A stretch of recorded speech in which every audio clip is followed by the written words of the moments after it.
José Manuel, enhorabuena por tu conferencia, magnífica conferencia.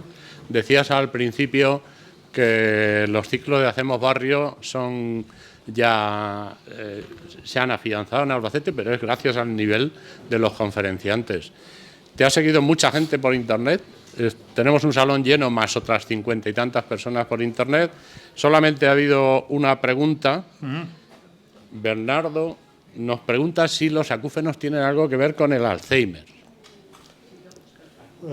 Los acúfenos, en función de que muchos acúfenos lo que denotan es una sordera previa, pues probablemente sí que tengan que ver con el Alzheimer, pero no conozco yo ningún estudio que correlacione una cosa con la otra igualmente que con la sordera. Es decir, no conozco ningún estudio en el que se haya visto si los acúfenos relacionados con la sordera del envejecimiento se correlacionan con placas de beta-amiloide o lo que quiera que sea. Pero desde luego hay una relación entre acúfenos y sordera. No todos los acúfenos presuponen una sordera al menos periférica, pero muchas sorderas periféricas dan lugar a acúfenos, porque el cerebro se reorganiza y da lugar a la sensación de acúfenos, claro. Pasamos ya el micrófono a la sala, por si tienen preguntas. Os veo de vez en cuando hacer fotografías. Yo en mis 20 y tantos años en el hospital, diseñando la web del hospital, donde grabé miles de conferencias de estas, recuerdo cuando venía gente de fuera a ver alguna conferencia, decían, oye, ¿por qué la gente de Albacete no toma apuntes ni hacen fotografías? Digo, porque al día siguiente tienen las conferencias colgadas en internet. Todas las conferencias en hacemosbarrio.es están colgadas al día siguiente en vídeos de alta calidad, ¿vale? Vamos con una pregunta por aquí. Hola, ante todo agradecerle la conferencia. Mi pregunta está también relacionada con acúfenos. Lo tengo aquí apuntado. La aparición de acúfenos unilateral asociada a sordera unilateral del mismo oído, ¿qué está indicando? ¿Puede ser relacionado con la enfermedad de Alzheimer o puede ser por otras patologías? Y si se podrían eliminar esos acúfenos. Yo no puedo responder al 100% a esa pregunta porque mi campo, ni mucho menos son los... Conozco a mucha gente que trabaja en el campo de los acúfenos, pero no es mi línea de investigación. Ahora bien, vuelvo a insistir otra vez. Sí que es cierto que hay una relación bastante directa entre sordera y acúfenos. Entonces, si pensamos en una línea que lleve de la sordera a los acúfenos a la enfermedad de Alzheimer, probablemente por ahí, digamos que puede aparecer algún, que es de lo que habla usted, algún tipo de marcador que nos indique si hay relación entre los acúfenos y la enfermedad de Alzheimer. Entiendo que los acúfenos son un tema de máxima actualidad, precisamente porque muchos acúfenos, no todos, pero muchos acúfenos se relacionan con exposiciones previas al ruido. Entonces, ruido, sordera del envejecimiento, acúfenos, ahí hay, por decirlo así, una trilogía malvada. Cuando estábamos un poquito más próximos a ese campo, estábamos trabajando en cómo resolver los problemas de sordera por ruido utilizando antioxidantes, una línea que hemos abandonado porque ya no tiene demasiado recorrido, al menos desde el punto de vista experimental. Yo recibía todos los días, después de que la información saliese en el ABC y en El País de lo que estábamos haciendo, correos electrónicos de personas de entre 25 y 30 años. Algunos de ellos me decían, porque eran en su mayoría hombres, si no hay alguien que me pueda dar una solución, me voy a suicidar. Generalmente el perfil coincidía con profesionales de la música, generalmente percusionistas, que se habían sometido desde los 17 o 18 años a lo que hablábamos antes, ruidos muy intensos. Esos oídos probablemente tenían la calidad del oído de una persona de 70 años o más. Pérdida de células ciliadas, por lo tanto, muerte de neuronas, por lo tanto, reorganización de los circuitos del cerebro, No olviden que los acúfenos tienen un mecanismo muy similar a lo que probablemente ustedes le hayan oído hablar a los neurólogos de como miembro fantasma. Es la sensación de que, después de una amputación, de que hay un miembro donde ya no está. ¿Por qué? Porque los circuitos de la corteza se reorganizan de tal manera que las zonas que están al lado de la corteza, que ha dejado de recibir el estímulo de ese miembro amputado, se reorganizan de tal manera que le mandan contactos a la zona que ha perdido la inervación del miembro. Luego nuestro cerebro está recibiendo la sensación de que hay algo ahí todavía. Con los acúfenos ocurre exactamente lo mismo. En los acúfenos se pierde una determinada zona, en los acúfenos más habituales. Luego hay acúfenos centrales y un montón de cosas más. Pero cuando se pierde una determinada banda de frecuencias de nuestro oído, esa zona de la corteza cerebral, digamos que se queda como un campo baldío. Tiene que recibir estimulación de algún sitio porque si no esas neuronas se van a morir. ¿Y de dónde reclutan la información? De las zonas que están al lado. Y esas zonas que están al lado son las responsables de estimular a esas neuronas para que entiendan que hay algo que está sonando, cuando no hay nada sonando. Ese sonido, sea o pi, lo que quiera que sea, porque acúfenos hay muchos, no es nada más que la constatación de que esas neuronas están recibiendo un impulso fantasma. No existe en ningún sitio, exactamente igual que el miembro. Y todo eso, la causa más importante es el ruido sumado al envejecimiento. Ahora, el hueco que nos queda de ahí a la enfermedad de Alzheimer, eso es algo que si todavía no sabemos cómo vincular la sordera al Alzheimer, pues hasta que lleguemos a los acúfenos, que no sabemos ni tan siquiera cómo resolver el problema en su versión más simple, que es la que yo he descrito, creo que todavía falta muchísimo tiempo. Sí. Ahora quería preguntarle, cuando vas al otorrino por acúfenos y por pérdida de oído, te hacen audiometría y también te hace una revisión, pero por fuera, y te manda a casa. No te da una solución. ¿No cree que debería mandarlo a un neurólogo? No tengo ningún colega otorrino. Sí, esta señora. No tengo ningún colega otorrino en la sala, pero como ya se lo he dicho muchas veces a unos cuantos, mi opinión es, yo creo que sí. Yo creo que sí. Ahora bien, es cierto que los acúfenos no forman parte del complemento, digamos, formativo de los neurólogos. Entonces, es un grave problema porque están en terreno de nadie. La dedicación de la especialidad de otorrinolaringología a todo lo que pase por encima de la cóclea, por decirlo así, es algo extraordinariamente reciente. La neurootología, que sería una especialidad que a mi modo de ver, me estoy metiendo en un jardín tremendo, la neurootología, que yo creo que es una especialidad que a mi modo de ver falta, ni tan siquiera se ha desarrollado. Es decir, todo forma parte del mismo cúmulo de la misma especialidad. Y aunque hay otorrinos cada vez más que optan por dedicarse de manera, digamos, voluntariosa, entre comillas, a la neurootología, yo creo que hay falta mucha formación en el ámbito de la otorrinolaringología, que es como algunos de ustedes saben, es una especialidad eminentemente quirúrgica. Y hay bastante más que cirugía implicado en lo que es la neurootología. Estamos hablando, como siempre, de asuntos, de desarrollos que son tan extraordinariamente recientes que siempre se van a quedar pacientes en terreno de nadie. Lamentablemente esa es la realidad y yo no sé si la referencia a un neurólogo por parte de un otorrino solucionaría algo, porque no conozco a muchos neurólogos que sepan mucho de acúfenos tampoco. Siento ser tan negativo, pero... Juiz, quería felicitarte por intentar hacer que algo tan complicado lo entendamos los no expertos en el tema. ¿Te importaría colocar la transparencia donde había varios factores que influían en el Alzheimer? Que te quería comentar dos cosas de ella. Me sorprende que el que está arriba del todo tenga que ver con la educación recibida.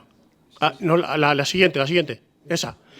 Desde aquí no lo veo muy bien, pero creo que pone educación recibida o algo así. El verde, os juro. Educación limitada. ¿Educación qué? ¿Qué quiere decir? ¿Que los campesinos son más propensos a tener Alzheimer que los profesores de universidad? Sí. Si lo quieres decir de una manera, digamos, brutal. Bueno, sí. ¿Pero había alguna razón? Más que los campesinos, porque probablemente estamos pensando en campesinos de nuestro entorno social, esto más bien se refiere a diferencias entre distintas sociedades. Es decir, la educación, la limitación en la educación, desde las etapas tempranas educativas, tiene algún efecto sobre la manera en que se organizan las conexiones en nuestro cerebro. Esa es la hipótesis que se baraja. Y claro, eso, cuanto más desfavorecida es una sociedad, en términos colectivos, insisto una vez más, son cifras epidemiológicas, parece ser que más posibilidades hay de desarrollo epidemiológicamente hablando de enfermedad de Alzheimer. Pero esto es algo que probablemente es el más antiguo factor de riesgo que se conoce, ¿eh? No es nada, al parecer, novedoso.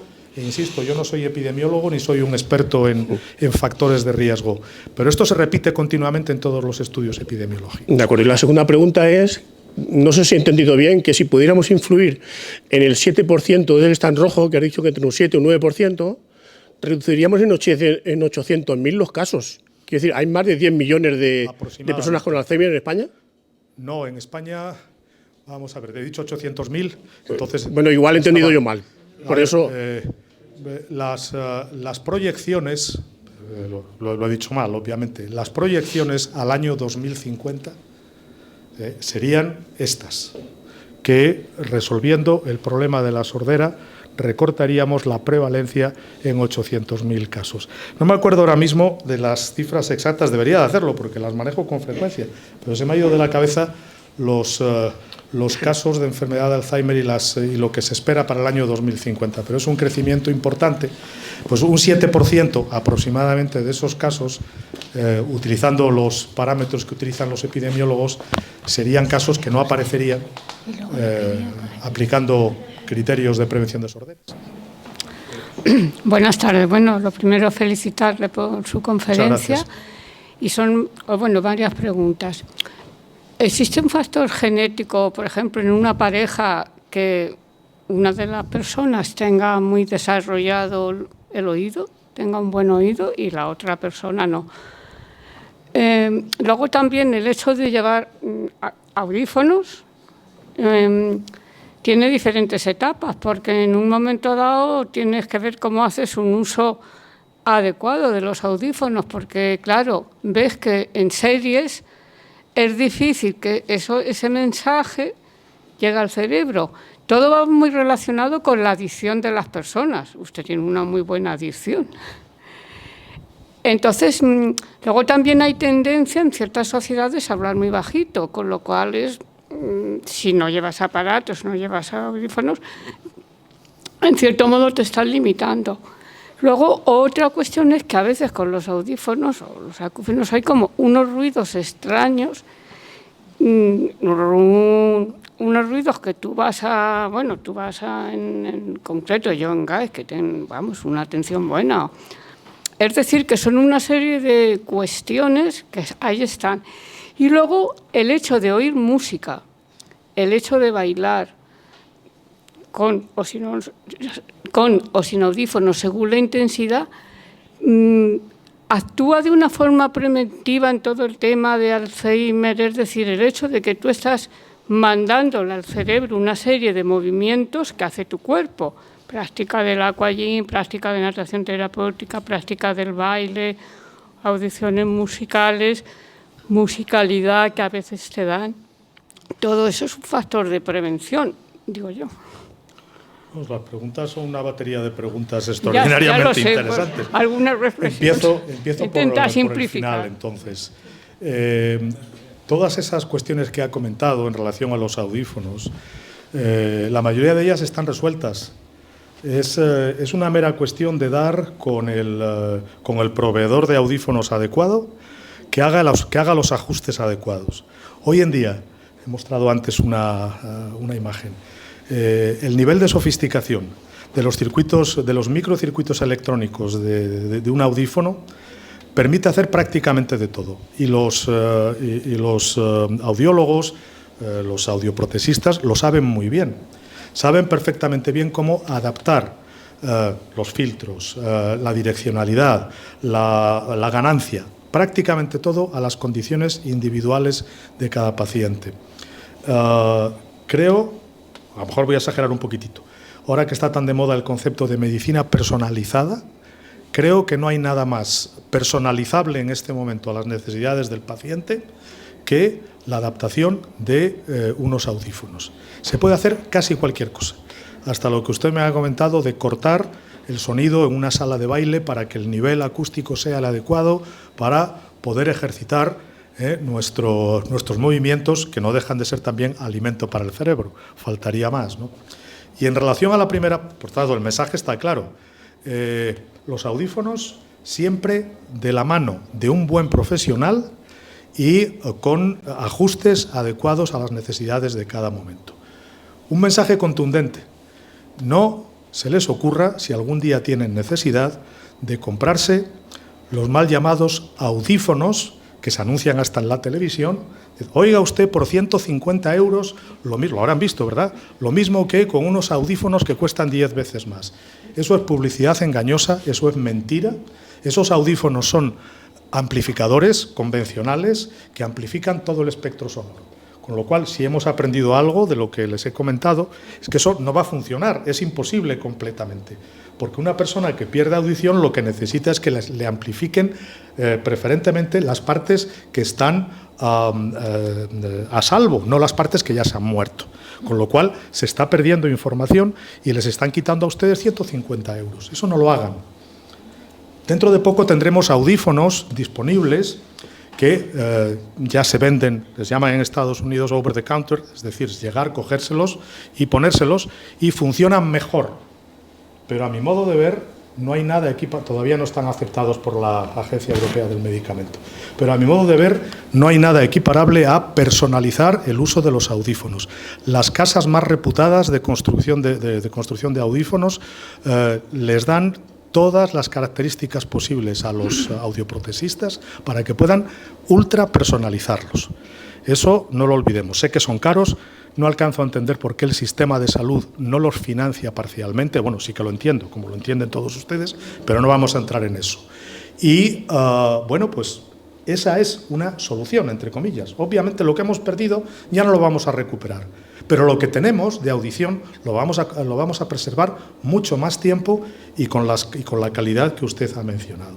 Y la otra pregunta se refería a las situaciones en las que genéticamente hay... Sí, una pareja que a lo mejor... o sea, mi marido era músico. Sí. Ha fallecido. Y... vamos, mi suegro formaba prioridad, que me dio una no, entonces mi marido, mis hijos han heredado, yo digo que han tenido una buena herencia, que se lo dio de su padre, porque yo, sin embargo, por una tendencia hereditaria, yo vine de familia, sí que ya llevo audífonos 10 años y en un momento dado sí que vi por el trabajo toda la capacidad auditiva. Por eso decía que la genética se influye, ¿no? Porque en el caso concreto mis hijos es que oyen una mosca. No, la genética tiene muchas dimensiones. Por un lado está la predisposición y por otro lado están las cosas que digamos que están grabadas en nuestros genes. Esto es lo que más estudiado ha sido. Aparte de la sordera del envejecimiento, el segundo gran grupo de sorderas son las que están en el extremo contrario de nuestra vida. Las sorderas congénitas, de naturaleza genética, que algunas son por herencia mendeliana, otras no, que son las más frecuentes, y evidentemente ahí ya estamos hablando de otra dimensión completamente distinta de las cosas que no se soluciona con audífonos. Ahora, la predisposición a la capacidad musical es algo que evidentemente viene marcado por los genes y por el ambiente. Entonces ahí no podemos, digamos, quedarnos a ninguna carta en el sentido de que, pues como mi padre o lo que quiera que sea, tenía muchas habilidades musicales, yo también las voy a tener o las voy a potenciar con unos audífonos o lo que quiera que sea. Yo creo que la genética es más compleja que eso y no funciona exactamente así. Pero de las sorderas congénitas, que es otro campo extraordinariamente importante, quizás en algún otro momento se puede invitar a un experto y yo no lo soy. Y por favor, la sordera asociada a la enfermedad de Alzheimer, ¿tiene que ser bilateral a la fuerza o puede ser unilateral? No lo sabemos, pero previsiblemente, si es una sordera del envejecimiento, por definición es bilateral. Hola, buenas tardes. Gracias por esta charla tan interesante y formativa. Vale. Quería saber, ya visto que tiene que ver la sordera con el Alzheimer y demencia, entonces ya diagnosticada una sordera por colecteotoma operado a oído, con una sordera de pérdida auditiva de un 86%, entonces tendría que el otorrino ir de la mano o no sé cómo con el neurólogo, quiero decir, para ver también cómo está el cerebro en caso de que ya uno tenga sordera bastante avanzada. Usted me está hablando de una sordera unilateral por un colesteatoma. ¿No sí, es eso? que ya ha operado el oído sí. medio, los dos oídos, entonces se pierde audición. Entonces, vale, uno va a revisión al otorrino y, bueno, cada año, cada tal, y vas perdiendo audición.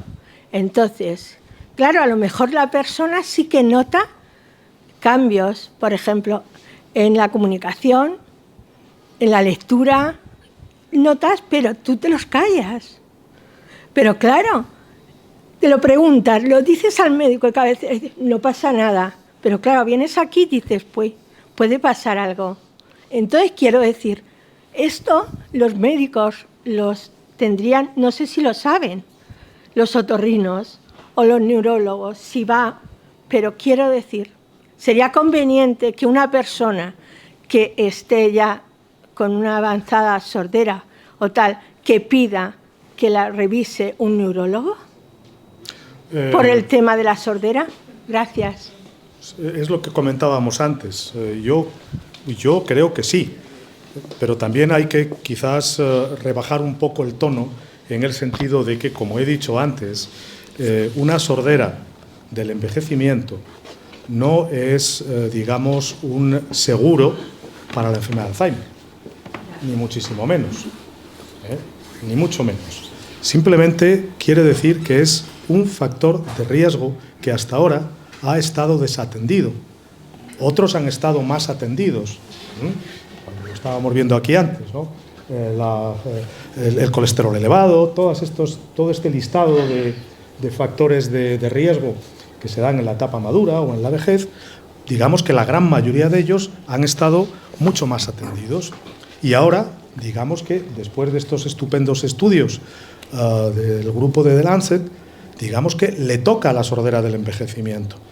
Entonces, lo que quizás usted y otros muchos pacientes están padeciendo en este momento no es una dejadez, ni mucho menos del estamento médico, para nada. No, quiero hablar a nivel informativo. Sí. Estoy hablando de dejadez. Simplemente está bien saber las cosas como paciente, entonces, pues saber que bueno, pues efectivamente te puede afectar al sistema neuronal, el claro. tema de la sordera.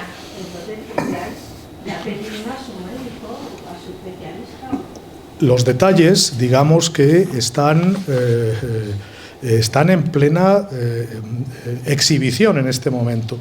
Hace falta que cuajen entre lo que llaman los americanos los proveedores de salud.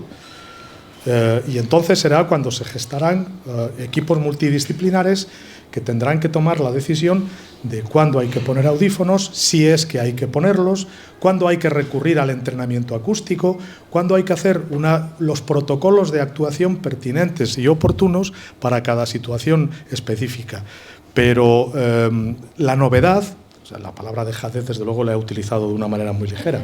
Lo que me refiero es que la novedad de todo este marco conceptual es tal y va avanzando a tal velocidad que a mí no me extraña en absoluto que todavía no haya permeado al estamento médico de a pie, digamos, a los que tienen que resolverles a ustedes el problema o ponerles en el camino de ello. Porque se trata que lo mejor es la prevención, y si antes prevenimos que el cerebro se De nada. Muchas gracias, profesor Huiz, por la exposición. Muchas gracias. tan a la vez tan clara y a la vez tan extensa, tan exhaustiva. Antes de que sigas, si me permites el tuteo, querido amigo Julio, quiero presentarles a la persona que por primera vez me indicó que había un problema grave en uno de mis oídos, haciéndome una audiometría. El doctor Julio Carballo, aquí presente. Gracias, Julio. Me caché en 10, no esperaba semejante respuesta a ninguna pregunta. Bueno, gracias por esta amabilidad no esperada, pero agradecida al mismo tiempo. Es la duda. He podido ver que hay una interrelación entre tu departamento, entre el departamento vuestro de aquí, junto con la Universidad de Hannover, en este bucle de sordera, enfermedad de Alzheimer. ¿En qué punto está? Quiero decir, ¿se han visto ya algunas líneas por dónde avanzar, dónde buscar? ¿En este momento? Sí. Quiero decir, el interés está, pero ¿por dónde van ya? Las hipótesis que pueden verse. Pues gracias por la pregunta, porque avanza el futuro que ya está ahí, ¿no? Como he comentado antes, aquí en Albacete lo que estamos haciendo es, en estos modelos animales que reproducen al mismo tiempo parámetros de la enfermedad de Alzheimer, por un lado, y por otro lado, sordera del envejecimiento, lo que estamos viendo es por qué la presencia de placas de beta amiloide en el cerebro induce más sordera. Y pensamos que se trata de algún tipo de diseminación vía vascular. La bioquímica de la patología beta amiloide está tan alterada que termina por afectar a la cóclea, que recibe vasos sanguíneos que son vasos del sistema nervioso central. Vamos a publicar un artículo dentro de poco al respecto. Ya estamos a punto de concluirlo. Y nuestros colegas de Hannover, que combinan maravillosamente trabajo en pacientes y trabajo en animales de experimentación, de momento esto en los pacientes tiene poco que ver, pero lo que están haciendo ellos en el laboratorio es, todavía una fase muy preliminar, en los mismos animales de experimentación, tratar de ver si hay ondas o trozos de ondas en el electroencefalograma. Es decir, lo estoy diciendo de una manera para que se entienda, no es exactamente eso, pero sí hay patrones eléctricos que se puedan registrar en la cabeza que, siendo típicos de la enfermedad de Alzheimer, o por lo menos del deterioro cognitivo, se puedan ver alterados por ejemplo, la estimulación eléctrica de la cóclea, que equivaldría a colocar un audífono.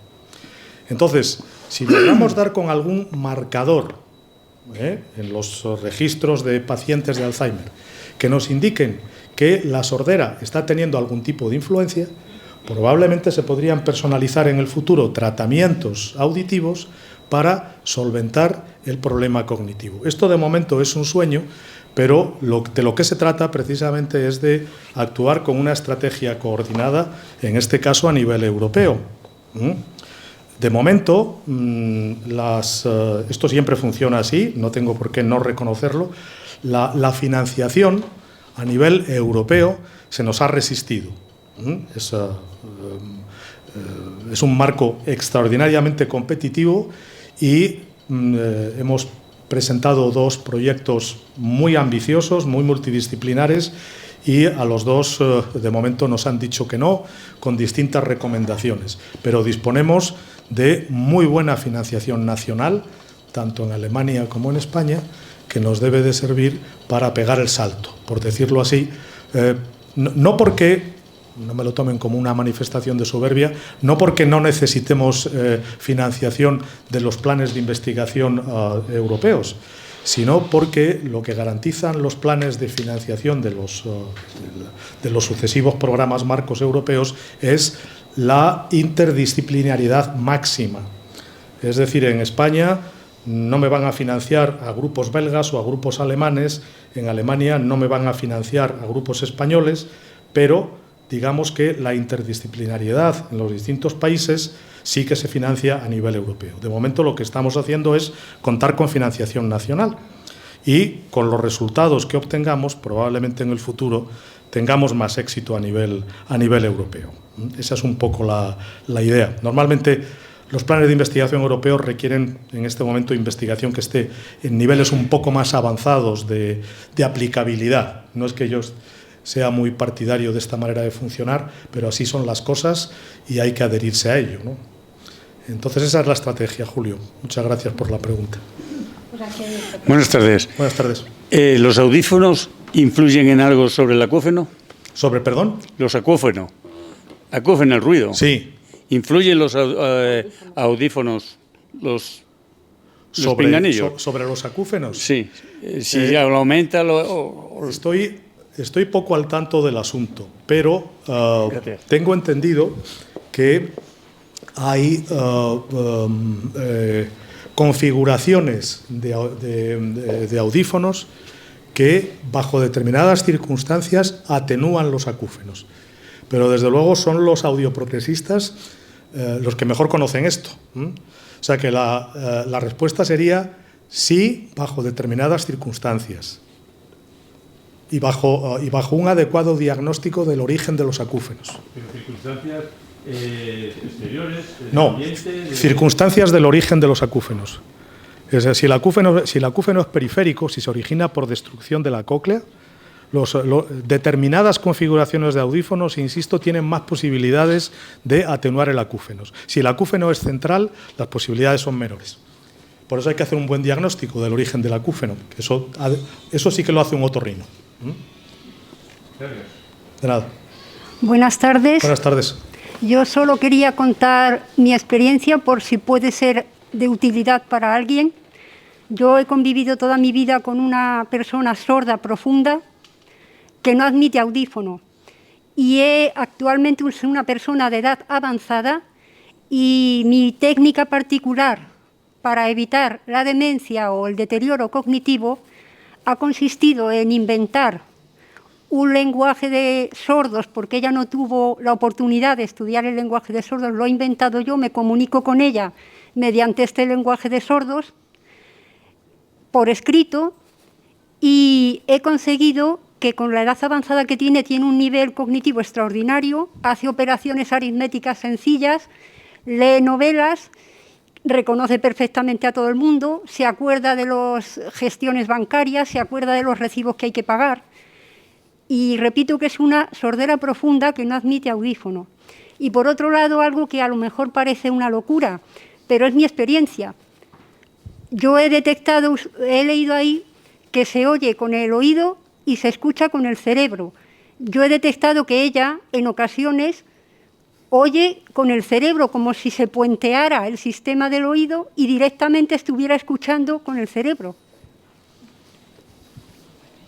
Muchas gracias por compartirlo. Desde luego eso lo ha expresado usted como no lo hubiese expresado ningún experto en plasticidad cerebral, porque lo que nos está usted comentando no es ni más ni menos que la fantástica capacidad del cerebro para reorganizarse. Debo de decirle que, admirando lo que me cuenta, no me extraña en absoluto.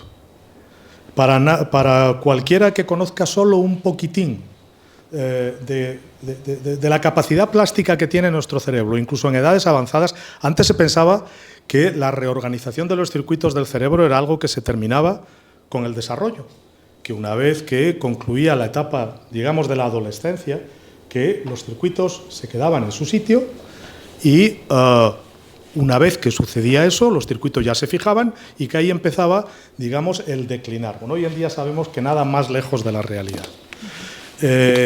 Cuando nuestra zona auditiva, si me permiten le voy a poner una imagen, por cierto. La tenía aquí sin la intención de utilizarla, pero ha sacado usted un tema tan fascinante que es un artículo del año 2020. Aquí lo que vemos son imágenes de resonancia magnética funcional del cerebro. Esto es cómo se ve la zona del cerebro que se ilumina, que funciona, que está activa cuando la audición es normal y se presenta un estímulo visual. Entonces, miren que este es un margen de la zona visual que se encuentra en el lóbulo parietal del cerebro. Entonces, en relación a lo que usted comentaba hace un momento, de que le daba la impresión de que quizás su pariente estuviese de alguna manera oyendo, pues en relación con esto vamos a fijarnos lo que pasa una persona sorda a la que se le somete a un estímulo auditivo.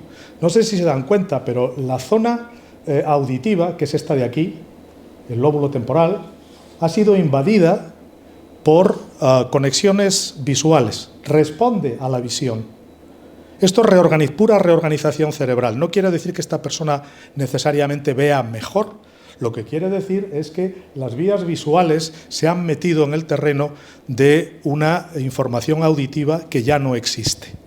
Con lo cual, la tendencia, el intento es a mejorar el estado sensorial de la persona por parte de un cerebro que probablemente no sabe lo que está haciendo. El cerebro no es listo, el cerebro es profundamente tonto. Voy a definir lo que acabo de decir. Al cerebro lo único que le importa es sobrevivir. Las neuronas, cuando pierden conexiones, las buscan donde sea, porque si no, se mueren.